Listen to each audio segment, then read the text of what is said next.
Good morning. I'd like to kick off my presentation this morning with an observation and a prediction, and I'll return to these right at the end. And my observation is that insurance is a remarkable, unique category where the winners get to dominate for centuries and oftentimes will do over $100 billion in sales every year. It is, if you like, a prize worth fighting for. But let us not confuse longevity with immortality. And my prediction is that the incumbents that have dominated for the last several hundred years are going to have a much harder time continuing that dominance into the 21st century. And that there are secular changes, structural changes happening around the world that are going to make it difficult for the legacy to continue and make it much easier for newcomers built on a substrate of data and technology to predominate. Now, the trends that are causing that force and that change are much bigger than any one company. I'm going to talk about Lemonade. It's the example I'm most familiar with, but I'm going to use it to illustrate a point that is much bigger than Lemonade. And I'll try and highlight some points, and there are dozens of companies here today whose own stories could exemplify the very same point that I want to make, and the point is this. Everything that we've seen so far is just the tip of the iceberg. It is the 10% of that iceberg that is visible above the waterline, and about 90% of the heft of the iceberg is being fermented and developed now out of sight, but it is that which gives the iceberg its weight, its heft, and that makes it so very dangerous to the Titanics that rule the waves today. So I'm going to talk about what I'm calling Act 1, which is those 10% a bit. And then I'm going to try and explain how Act 1 is creating, is developing, is fermenting this unseen deep transformation whose full impact we will only begin to experience in the years to come. I'm going to start off by talking a little bit about blood. And I'll return to blood a bit later in my presentation as well. But I'd like to talk about some of the scientific and technological changes that I think are giving rise to the transformation that I'm going to be talking about. I tend to think about insurtech as being the discipline of using science and technology of recent decades to rethink some of the building blocks of insurance. And I say science and technology because it's about more than just technology. And we believe that social sciences and the advances in behavioral economics and game theory have as much to teach us about how insurance can be reconsidered, rethought, reconceptualized as computer sciences and AI. And I'll touch on both of those. Traditional insurance companies were formed in the era where traditional economic theory predominated. But of course, we now know that behavioral economics has changed our whole conception of the basics of economics and of human behavior. And at the end of the day, insurance isn't really about insuring property, it's about insuring people. I'd like to illustrate this point in 2 or 3 different ways. I'm going to start off with blood donations. In 1970, the sociologist Richard Titmuss wrote a book comparing the practice of blood donation in the UK and the US back in the 70s. Things have changed since then, but back then in 1970, in the UK, when you donated blood, it was a voluntary act. You did it out of the kindness of your heart. Whereas in the US, whatever intrinsic motivations existed, those were augmented with a financial incentive, remuneration. You were paid to donate blood as well. And this is the brainchild of classic economic theory, which says that whatever intrinsic motivations exist, if you add an additional motivation, which is extrinsic, which is financial, you'll do better than if you had intrinsic motivations alone. Titmuss's research showed that it doesn't work that way. Humans don't work that way. And in fact, in the UK, blood donation levels were dramatically higher than in the US, and the quality of the blood was much higher. What happens is, as soon as you introduce money into the equation, it changes, it flips a switch in our mind. And instead of thinking about blood donation as a social good, as an altruistic act, we think about it in transactional terms. And it turns out not to be additive, but rather erosive, corrosive of the way we conceptualize the activity that we're engaged in. And so in the UK, I might want to give blood because I want to do the right thing. In the US, I'm being offered $5 for it, and I'm like, I don't want to give blood for $5. There are people who do. And all too often, they're people who are on drugs, looking for the next fix. Their blood is more likely to be contaminated, and dishonesty seeps into the system because they rely on their forms in order to give the blood in order to get those few bucks. And I think this is a salient lesson, a dramatic lesson for insurance as well. You take an activity that is a fundamental social good. I'm giving blood. And you see how a small change in how you structure that game and how you structure incentives can transform an activity so that in one set of circumstances, it's considered communal, meaningful, altruistic. And you make a small change and suddenly it becomes transactional, mechanical, and driven by greed, and rife with dishonesty. Sounds familiar? In Lemonade, one of our co-founders will be on the stage later today. One of our founding team members is Professor Dan Ariely, the eminent behavioral economist. And I'd like to show you some of the research that he did and how it informed our own thinking in Lemonade. Dan wrote a book, I highly recommend it, The Honest Truth About Dishonesty is its name, and it was turned into a 90-minute documentary as well, in which he plots what it is about humans that makes us behave very well in one set of circumstances and appallingly in another set of circumstances. And he reached the conclusion that if you set out with the express intention of creating a system to bring out the worst in humanity, it would look a lot like an insurance company. Just about everything that his research says you should not do, asymmetry of information, conflicted relationships, win-lose value propositions, all of them are manifest in insurance. Now, one of the research experiments that he conducted had people in a room filling out questionnaires or really solving maths problems. And you would solve your maths problems, the buzzer would go, he'd show you the answers, you would self-mark, you'd come to the front of the room, you would shred your answers, and then you would declare how many you got right. I got 7 right, he'd count out $7. He doctored the shredder, so he actually knew whether you lied or didn't, and that way he could baseline honesty under different circumstances. We're going to watch a 90-second excerpt of this 90-minute documentary, which will show you 2 variants of that experiment to show how small changes can have truly dramatic effect. My name is Dan Ariely, and I'm interested in human behavior. And in the last few years, we've been focusing on dishonesty. As long as we cheat just a little bit, we don't have to pay any price in terms of the image and the way we view ourselves. And we call this the fudge factor. So this is the ability to misbehave and think of ourselves as good people. And you can think about all kinds of ways in which in your own life you have a fudge factor. The speed limit. Maybe it says 55, but are you okay in driving 60? What about cheating a little bit on taxes? What about exaggerating their online dating profile? Across many studies, we find that everything that changes the fudge factor also changes people's ability to be dishonest. There are dozens of elements that can change the magnitude of the fudge factor. And we've been able to observe many of them in the lab. So imagine the same experiment I described earlier. You fill in your sheets, you solve these little problems, you shred the piece of paper, and you come to the experimenter. You tell them how much money you deserve. You tell it in tokens. I solved X problems, I deserve X tokens. So now you pay them in pieces of plastic.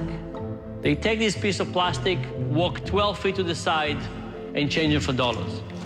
So when somebody looks you in the eyes and they lie, they don't lie for money, they lie for something else, but that thing becomes money very quickly. What happened? In our experiment, people doubled their cheating. There we go. Thank you. We went to UCLA, and we asked about 500 undergrads to try and recall the 10 Commandments. How many of them do you think recalled all 10 Commandments? 0, that's right. By the way, they invented lots of interesting ones. What happened after people tried to recall the 10 Commandments, even if they were unsuccessful? Nobody cheated. Okay.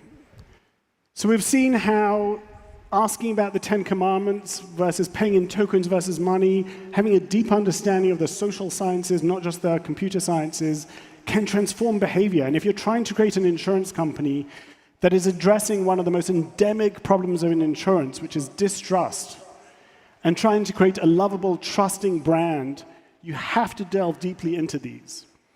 And based on Dan's research, we established Lemonade with an alternative business model. We take a flat fee. We don't keep underwriting profits. Our underwriting profits are given to non-profits, which means that when you come to make a claim of us, if you embellish your claim, you're not hurting some nameless, faceless behemoth with whom you have a conflicted relationship. You're hurting the soup kitchen which you volunteer on Sundays and to which you've designated the give back money. It changes your behavior and it changes ours. Because our hands are tied, we can't keep that money anyway. If we deny a claim, we don't do any better for it because the money isn't ours to keep. We don't think that our moral fiber is in any way superior to anybody else's. The problem is the game, it's not the players. And if you believe in game theory and incentives and you think those things through, you structure the game differently. And in a way, what we've done at Lemonade is we've changed a bilateral relationship into a trilateral relationship. We've introduced the nonprofit as a party to the transaction.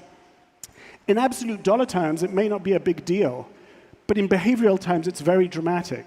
It changes the incentives for us and how we think about money and how we think about denying claims, and it changes our customers' behavior. And we're seeing about 2 to 3% of our claimants who get paid returning money to us. Hey, my girlfriend found my laptop, how do I give my money back?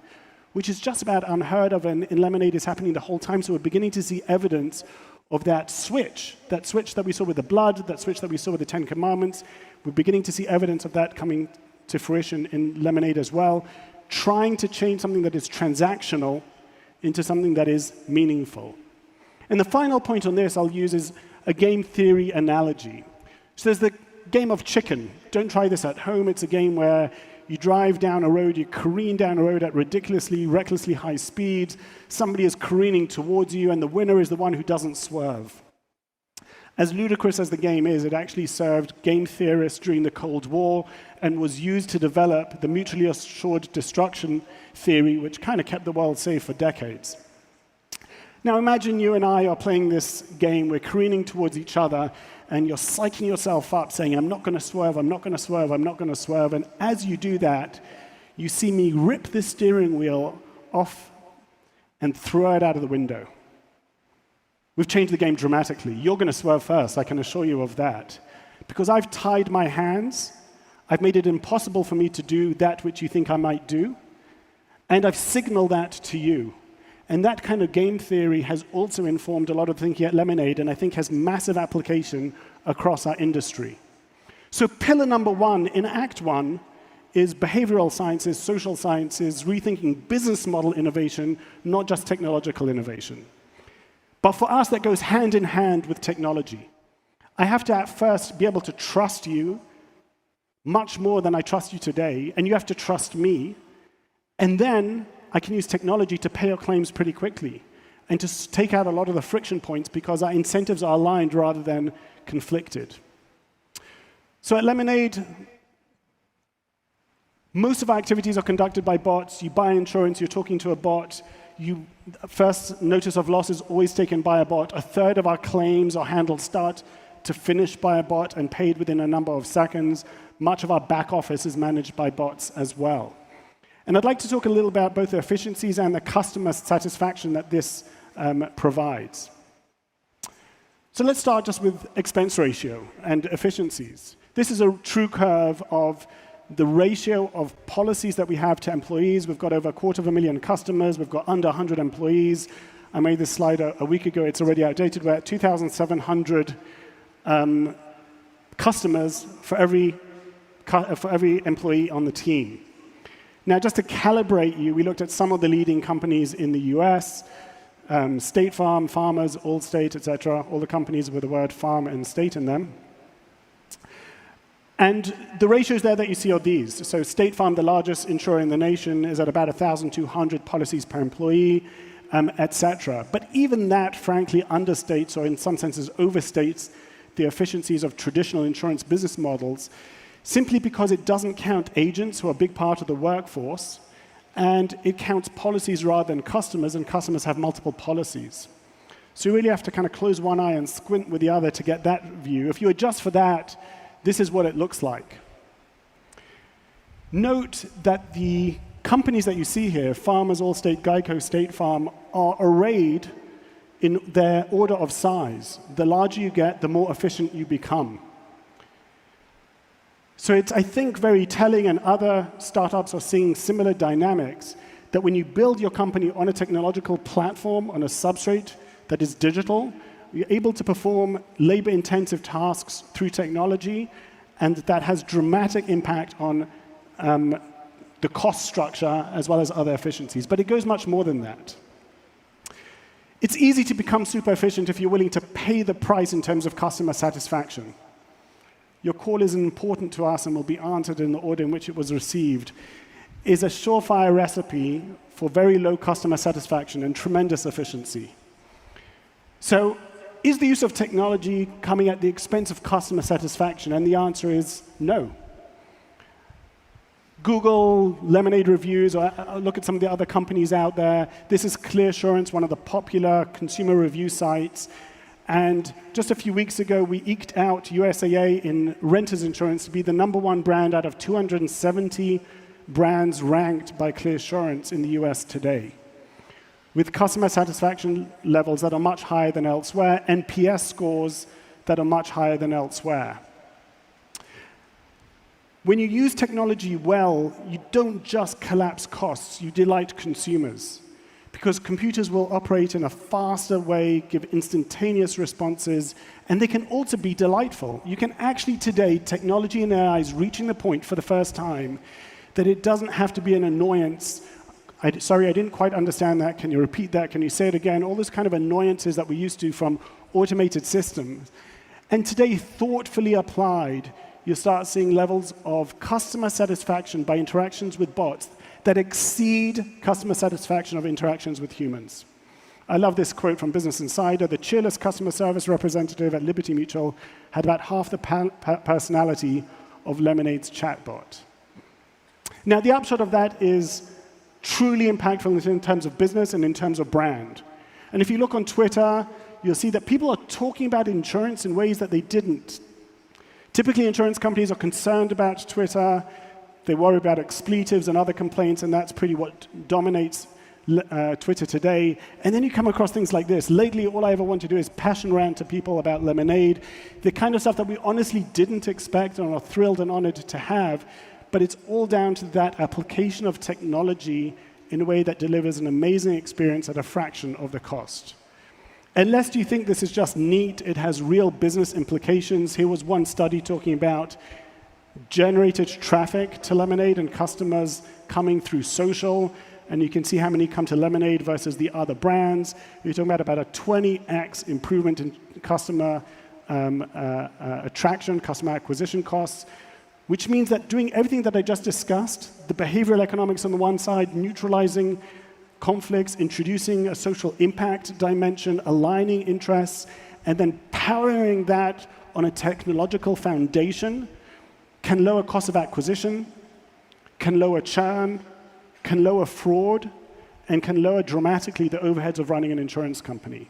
And it can do all of that while fueling growth. Lemonade is a small company. We just marked our 2nd anniversary. But in the first half of this year, we grew 1,000% relative to the same time last year, and we're continuing to see oftentimes 50% quarter-on-quarter growth, which is pretty dramatic.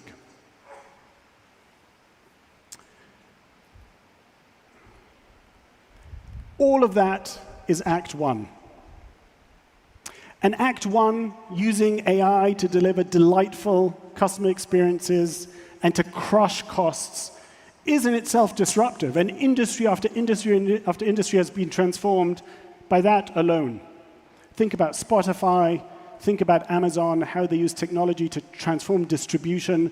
But I put it to you that in insurance, it is the tip of the iceberg. And the transformation of these technologies in insurance can go deeper than in just about any other sector, and that's the Act 2 that I was talking about. So take Spotify as an example. It's an opportune time to mention, we just became public today, that Spotify's head of business development, Jorge Espinal, has just joined our team. He'll be running our business development effective as of today. Now, I love Spotify. I think they do stunning work. I use them religiously, and their AI is incredibly good at delivering to me songs that I'll enjoy. But the core product that I end up listening to is the same Sgt. Pepper song that played in 1967. The core product is unchanged. Everything else is changed, but the product is the same product. And when I buy my toaster on Amazon, I don't have to tell you how phenomenal a company Amazon is. But when they deliver to me that toaster, it's the same toaster that I would get if I walked into Macy's on the high street and bought the toaster. It transforms everything around the product, not the product itself. And the reason for that is that most industries are about selling you either atoms or electrons. So machine learning and data processing can transform everything around the toaster. It can recommend the toaster, but it's not going to transform the atoms of the toaster itself. And Spotify will transform everything around the music experience, but the music will be the same electrons that I would get if I bought the CD or if I went to the concert, etc. Insurance is fundamentally different, deeply different. Because when you take away everything, the distribution and the marketing and the Super Bowl ads, what you're left with is an algorithm. Insurance is about using statistic to price risk, which is why data, properly collected and used, can transform the core of the product, not just all the surrounding stuff. Which brings me to Act 2. The way we will quantify risk in 10 years, this won't happen overnight, but in 10 years, we'll make today's methods look downright medieval. That is what Act 2 is all about. And let me demonstrate the point. The closest example I can think of, having ruled out Spotify and Amazon, is what's happening in medicine. So traditionally, if you're good boys and girls, you go to your doctor once a year. She takes a blood sample and gives you a quick checkup, takes your heart, your blood pressure, all that kind of stuff. And the typical blood test will have something like 20 blood markers, which she will look at and tell you that your good cholesterol is this and your bad cholesterol is the other. And I think that's kind of akin to how we do insurance onboarding today. You go to your high street insurance broker, you want to buy a homeowner's policy, they'll take about 20 data points in filling out the form, and that's what the insurance company will collect about you. The problem with 20 data points is that millions of people at that level of resolution look very much alike. N equals millions. You've collected data as a one-off, it's analog data, and it's very limited. It's 20 data points. Now, what we're seeing in medicine is precision medicine is beginning to come in.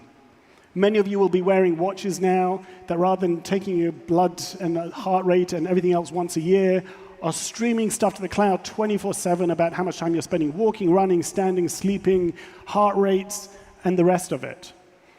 And many of you will have done genetic testing. 23andMe, 1.5 gigabytes of data, much more than any human doctor can possibly handle. This is entering the realm of machine learning. And then, N doesn't equal millions, N equals 1. You become a unique person with characteristics unlike anybody else, and I can offer you something very precise. And suddenly we discover that that pill that we thought is 20% effective on the population is actually 100% effective on people with a genetic type that exists in 20% of people. And now I can test you for that and decide that you get the pill and you don't. And I think insurance is going to undergo the exact same thing. Today, we are gathering, when we onboard a customer for our homeowners policies, about 100 times more data than a traditional insurance company would, than a broker-based business would. And what we're discovering already, and we've been in market, as I say, only 2 years, but this data is already revealing secrets. And what it's showing us to date is that a group that looks monolithic using the traditional methods that we've been using up until now is actually made up of subgroups. When you take this one group and say, hey, our loss ratio is X, you're talking about a big group of people and you're treating them as one monolithic whole because at the resolution that you're looking, they look very much alike. We're already finding that those groups are made up of component subgroups, and we're doing that using data sets that are not traditionally available. I'll give you some examples. This is kind of trade secret, so I'm not going to go into too much detail, but I'll give you some illustrations. When you're on board with us, we ask you the same 20 questions that a broker might ask you. But we will know whether you read the defaults and played with them or whether you didn't. Whether you came back 5 times before buying or whether you bought instantaneously. Whether you were paused and thoughtful or whether you did it impulsively. We will know which site you came from. We will know if you're doing it at 2 a.m. or at 2 p.m., whether you're doing it at home or at work, etc., etc. We will be gathering, just by the very nature of the breadcrumbs that a digital interaction generates, we will be gathering tons of data which we now know to be highly, highly predictive. We are already identifying within what we are told is a monolithic group, subgroups with 300% difference in their loss experience. And the amazing thing is that this is recursive. With every year that passes, with more and more claims that come in, each of those groups that now looks monolithic to us, as the data accumulates, it reveals its own component subgroups, and on and on and on. Which is why, over time, the difference between a traditional way of doing insurance and a digitally enabled way is not going to converge, it's going to continue to diverge. That is what Act 2 is all about. It's about transforming deeply not just the experience of insurance, the delightful app, the low cost of acquisition, paying claims in 3 seconds, but those delightful experiences are generating data sets that are highly predictive and generally unavailable if you haven't built your company from scratch on a digital substrate.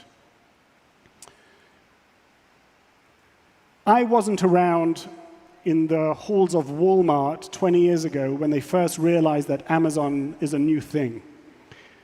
But in my mind's eye, I kind of imagine what the conversation looked like, and it's something like this. Hey, that's cool, that web thing. We should keep an eye on that. If it works, maybe we should do our own. We can create a website, what's the big deal? Or we'll buy them. And the thinking at the time was, I think, reasonably, but wrongly, that this is a neat thing, which ultimately we'll either do ourselves, we'll buy, or it will turn out to be naught. And what we've discovered is that when you build a company from scratch on a digital substrate, it's not about a pretty website. The differences are so deep, so profound, so systemic that the whole organism operates in a different way. And that transforms the business in ways that become more and more pronounced over time, not less and less. And the differences, the divergence grows more and more with every passing cycle. And 20 years later, we can say that with the confidence of retail. And my prediction is that insurance is going to experience its own Amazon moment. Nothing's going to happen in the next 3 months. Everybody will still be here in the next 3 years. But when we look back in 20 years at the trajectory of which companies have thrived versus which have survived, you will see that those who have embedded themselves deeply, profoundly, and ubiquitously using technology and data will be able to price risk in ways that traditional methodologies don't allow them and delight consumers in a way that hitherto has been unknown. Hence my prediction. The next insurance leaders will use bots, not brokers, and AI, not actuaries. So my summons, if you like, my challenge to ourselves and to our fellow innovators in the room today is not to settle for neat apps. It's tempting for people to look at companies like our own and pay us the backhanded compliment of saying, hey, those guys are good at PR and they've got a neat app. It's understandable, but I think it misses the plot. The changes that those neat apps generate, you're only seeing the 10% of the iceberg that is above the waterline now, not the 90% of the heft that is generating, which will become more and more pronounced over time. So as big as the transformations are today, I really think you ain't seen nothing yet. Welcome to Act 2.